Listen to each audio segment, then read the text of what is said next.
یعنی تکلیفتون کردیم رد نکردین اومدین جزاک الله خیر میندار.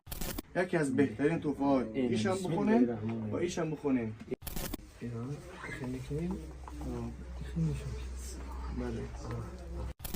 صلاح حجامه فهمیدین نه؟ اینه برادرای عزیز این ایدام بوده بفکریم که الان ایدام بوده که جویده شرکتی قوری صلاح های یک جای میداریم دیدن میکنیم. بزرگا گفتن که سربلندی گر بخواهی با همه یک رنگ باش، قالین از سیرنگی خود زیر پا افتاده است. آدم میفهمیدگی میفهمه. برای هم میگه که یک نقطه بس است اگر شعور است، مگر نه شم پیش کور است. صلاح حجامه فهمیدین نه؟ اینه برادرای عزیز برای همه با همه یک بدن در کار. صلاح حجامه برادر عزیزی ما، دوستی ما بگیم، سالهای زیاده که ما با قاری صلاح رفت آمد داریم، در خدمت خلقن. این همین نگاه میکنی نه کسا جینش میبروره. خیلی خمون در اینترنت دیدیم شکو جینش میبروره که میبینی که مقصد دارو درمان و همین در خدمت خلقن. همین آدمیزاد باید میگه هر روز خود بپرس اگر مردی که امروز چه خدمت به مردم کردی. هر سری بخوای که یک مردم یک دست برسه به حد خوب میشه. این وقتی کورش دیگه کور رفته سه برادرای عزیز اینه.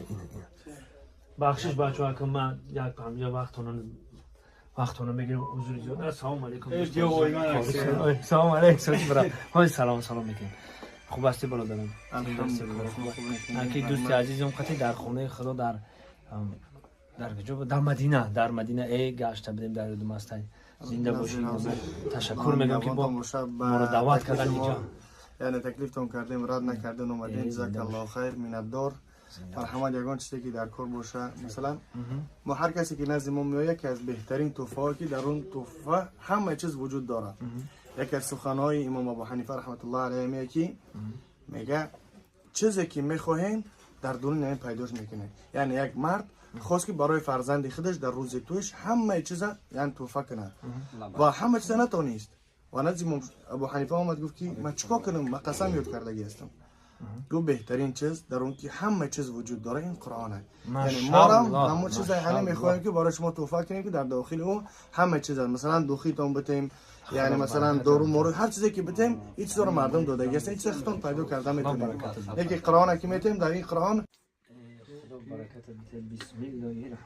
یکی از بهترین قرآن ها یعنی 7 رنگه. مثلا اینجاش نیا کنیم چی رنگه؟ کبوت بیش کبوترش سبز، نیش زرد، سول نیش نارنجی. بهتر 7 رنگ دارن. 7 رنگ این سرخی جو. برای اونا که چشم انسان نزنه. یعنی عادت به ایش مثال که خوندی چشم بفرام میشنه و ایش وجه مثل که عینه و شروع میکنه. کاری سراج جان یک سوال دیگه بتون هم خیلی نیست که این طرفش مثلا تاجیکی باشه این طرفش البته هست. اینش هم توفتون میکنه که انا یکی از بهترین صدقه های جاری همین یکی قرآن بهترین. مثلا اینجاش به تاجیکی نوشته کردگی، اینجاش به عربی. پدر ترم من همه چیز می‌خواستم. این قرآن تاجیکی. اینجاش به تاجیکی نوشته کردگی، اینجاش فارسی. قرآن مجید. یکی از بهترین توفات. ایشم بخونین و ایشم بخونین. بهترین چیزی که ان شاء الله که انسان از این چیز هم در دنیا برکت می‌یابد و هم در آخرت. بهترین یعنی توفه در روی عالم. هزار آمد خرسند نشیم که از زمین تا آسمان. ما برادر عزیزی ما رو دیدن که چقدر در خدمت خلقن. اینجا چی کارو با فعالیت میکنه که کوی از من شناس کن. راستش هم داروهای مثلا داروی پروستاتیت برای انسانانی که پروستاتیت دارن، یعنی اپیدمی پاستا، تریبورس، خنکی، یعنی انسانانی که هستن که پیشابشون قبض نمیکنن، انسانانی هستن شوا میخزن توالت میرون، یعنی بعضی وقتا شاید 3 بار توالت میره، بعضی وقتا هستن که میگیم همین دست شوا خنک که شوش ما میتونه توالت میره، بعضی وقتا خنکی که جو کردن در بدنش. یعنی همین داروهایی که میبینین یعنی ام پلس، مجنون پلس، یعنی یکی از بهترین داروهای یعنی این بگیم موزش بگیم گپ دانر خشنه و گپ داریم که یعنی بهترین چیزی برای خودم دوست بدارم برای شما را میرم توفه ما مجنون پلوس 3000 اینا میخی 100 پر درد نمیکنه، هم خرکیت هم میبره، هم سرکولیت خوب، هم ابمین ویشست و همه طرفش یعنی ماشاءالله استفاده میبری و هم ان شاء الله هم خود استفاده میبری.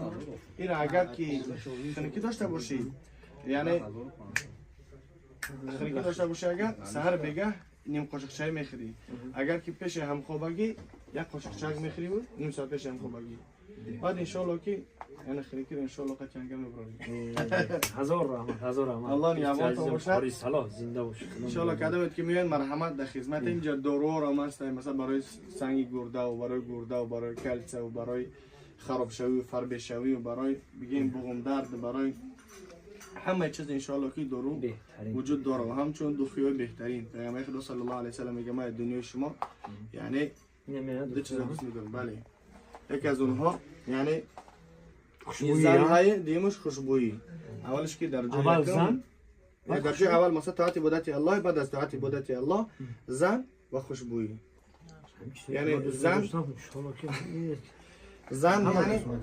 یعنی زن نه یکی از بهترین دخیا انا لبیض دخی بهترینه چیز ده بگیم ناتورال نه ای دوباره خدمت زکات میکنیم میوریم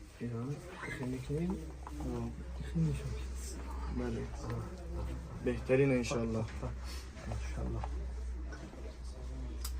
نیشم از ما باش ما اینا دیدیم برادرها هزار رحمت اینا این خرسندی من حد کنار نداره این دوست ما دیدم با هم دیدار دوست همه بالا اینا هم قچاق هم پرسید هم روی الهام بریده گرفتم سربلند باشید دوستم هزار رحمت یعنی رسول خدا صلی الله علیه و سلم میگه که لا تصاحب الا مؤمنا ولا یاکل طعامك الا تقی یعنی میگه رسول الله صلی الله علیه و سلم با خودتون دوست مگیرین مگر که مؤمنی حقیقی را یعنی طعام ترا هیچ کس نگیره مگر که اهل تقوا است یعنی بچه خاطر تکلیف کردن که به خاطر که در حج با همراه خودمون بود در موضوع یعنی در ویدیوشون دیدن که مسجد که وقتی که بنا شد کویشون کردن در کشورهای یعنی مسجدی که در تاجیکستان از همه کلانترین مسجد در آسیا هم واجبترین هم کلانترین یعنی همون را کشودن یعنی دیدیم که در جامعه در همون جا هست الحمدلله یعنی برادرای مؤمن مسلمان با خودتون نزدیک بکنید فاسق و فاجر از بینشون یعنی دور شین که با همراه همونها با نزد ابو جهل نره البته همون فاسقا میان بالا کده کشیده دعوت کردن کو نه ما الحمدلله به قدر استطاعت به قدر امکان کوشش میکنیم اما یعنی در هم جمع حدیث قید کنیم که بعض انسان ها رو ما دعوت میکنیم مثلا حافظا رو شاید دیده باشین حافظا و بعد بسیاری رو دعوت میکنیم ریبخونه و حافظا دیگه و دیگه مثلا که میگن اونها رو الله سبحانه و تعالی گناهشون نمیبخشه شما بیهوده مثلا کوشش نکنین وقتی زمان رسول خدا صلی الله علیه و سلم یک صحابی دیگر وقتی که الله علم عرق نوشید یا چیکار کرد چی گناهی کرد که گفت الله گناه او را نمیبخشه اما حدیث قدسی نازل شد الله سبحانه و تعالی گفت که تو چی حق داری که او را میگویی که اتنی ما مثلا جواب میگویی ما الله میگه گناههای او را بخشیدم او را وارد جنت میکنم و گناهات را نمیبخشم تا وارد جهنم میکنم با اون خود یک سخنی بد میگین بسیاری هستن که خدا میگه گناه او را نمیبخشه الله میبخشه الله میگه که ان الله لا یغفر ان یشرک به و یغفر ما دون ذلک لمن یشاء الله میگه تمام گناه ها را عفو و مغفرت میکنه با جز شرک یعنی چی قدر انسان گناه کرد الله گناهش عفو و مغفرت میکنه اما که انسان که به الله شریک بیاره یگان کسی دیگره با جز الله یعنی نعوذ بالله عیسی را بگه که خدا های با جز الله بوده گواه مثل علاوه افتاوه خدا بگه نعوذ بالله الله گناه ها را نمیبخشه بله الله نگهبانتون باشه جزاک الله خیر بعد اومدید و دیدارت شد الله نگهبانتون باشه سلام دوستان عزیز حجامه کردن میخواهین و نمیدونین که در کجا حجامه کنین شهر مسکو و سن پترزبورگ و یکاترینبورگ و همچنان مترو لوبلینا رقم ها در روی اکران میتوانید که مراجعت کنین برادران در خدمت هستند واقعی در امان الله السلام علیکم و همچنان نگفتنمونه که کسانی که گرینسک گذاشتن میخواهند و همچنان میتونن که به همین رقم ها مراجعت کنن برادران در خدمت هستند میتونن که گرینسکشون ببرن واقعی در امان الله السلام علیکم